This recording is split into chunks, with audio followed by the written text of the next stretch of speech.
ગુરુવારે અમદાવાદમાં બનેલી પ્લેન ક્રેશની ઘટના આજે વડાપ્રધાન નરેન્દ્ર મોદી ગુજરાત આવ્યા। પીએમ મોદીએ રૂપાણીના પત્ની અંજલિ રૂપાણી સાથે મુલાકાત કરી। રૂપાણી પરિવારને પીએમ મોદીએ સાંત્વના પાઠવી।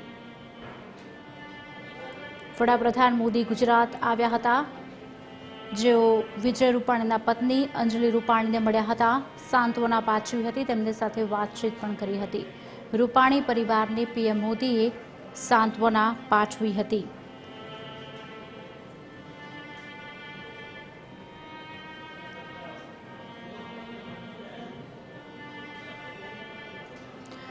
એસોસિએટ એડિટર સોનલ આડટકટ અમારી સાથે ફોન લાઈન પર જોડાયા છે। સોનલ, શું અપડેટ્સ મળી રહ્યા છે જ્યારે પીએમ ગુજરાત આવ્યા હતા, અમદાવાદ આવ્યા હતા અને સાથે જ રૂપાણી પરિવારને મળ્યા હતા અને સાંત્વના પાઠવી હતી?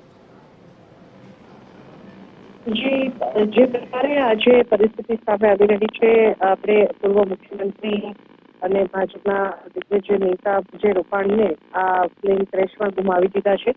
મહત્વપૂર્ણ છે કે જ્યારે તેઓ મુખ્યમંત્રી પદે હતા ત્યારે તેઓ સૌના કામ કરવા માટેની જે ટેવ છે તે વિજય રૂપાણી ધરાવતા હતા। સૌના માટે એક તેમને આદર ભાવ પણ હતો અને સેવાનો ભાવ પણ હતો અને તેમની જે લોકપ્રિયતા હતી તે અલગ જ હતી। તો તે ભાજપના લાંબો સમય તેઓ કાર્યરત રહ્યા, દિગ્ગજ નેતા તરીકે અનેક કામગીરી તેમણે કરી હતી। 1956માં તેઓ રંગૂનમાં જે હાલની મ્યાનમાર છે ત્યાં જન્મ્યા હતા અને રાજકોટથી તેમની જે કારકિર્દી છે તેની શરૂઆત થઈ હતી।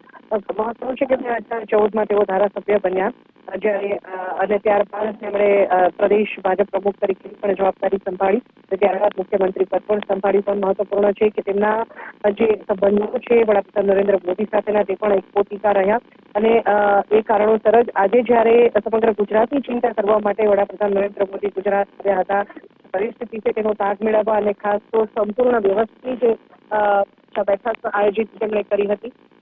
તમામ બાબતોમાંથી સમય કાઢી અને ખાસ તેઓ અમદાવાદ એરપોર્ટ ખાતે વિજય રૂપાણીના પત્ની અંજલિ રૂપાણીને ત્યાં મળવા માટે પહોંચ્યા હતા અને તેમને સાંત્વના પાઠવી હતી। મહત્વપૂર્ણ છે કે જે રીતે આ સમગ્ર ઘટનાક્રમે આઘાતીતો એ બતાવે છે કે આ પ્રકારે વડાપ્રધાન નરેન્દ્ર મોદીને અને વિજય રૂપાણીના પરિવાર સાથે તેમની આત્મીયતાનો જે નાતો છે તે સામે આવ્યો છે અને તેમને સાંત્વના પાઠવવા માટે અને ખાસ અંજલિ રૂપાણી પણ જે વડાપ્રધાનને મળવા માટે થઈ અને એરપોર્ટ ખાતે પહોંચ્યા હતા ત્યાં તેમની વચ્ચે વાતચીત થઈ અને જે આ દુઃખદ ઘટના ઘટી છે તેમાં રૂપાણી પરિવારને સાંત્વના પાઠવવા માટે ખાસ તો વડાપ્રધાન આજે ગુજરાત પહોંચ્યા હતા।